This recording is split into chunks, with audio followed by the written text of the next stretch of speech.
Hello viewers, আসসালামু আলাইকুম। আজকে এমন একটা রেসিপি দেখাবো যেটা সবাই রান্না করে কিনা জানি না, তবে আমার বাসায় প্রায় বানানো হয়। তো এর জন্য আমি কিছুটা মুরগির মাংস কিউব করে কেটে নিয়েছি।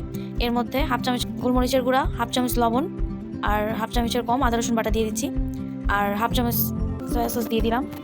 এখন এটাকে কিছুক্ষণের জন্য রেস্টে রেখে দেবো।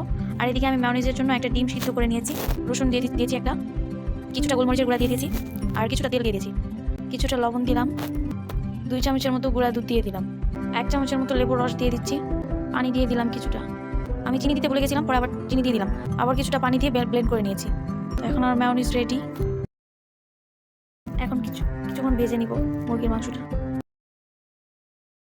এখন আমার ভাজা শেষ।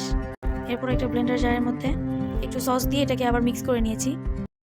এখন রিং চিপসগুলোকে ভেজে নিয়েছি। আমার ভাজা শেষ। এখন ওই মুরগির মাংসটা যেটা ব্লেন্ড করে রেখেছিলাম ওটা রিং চিপসের মধ্যে ভরে দিচ্ছি। এখন পরিবেশন করব। তো আপনারা এই মায়োনিজ দিয়ে খেতে পারেন।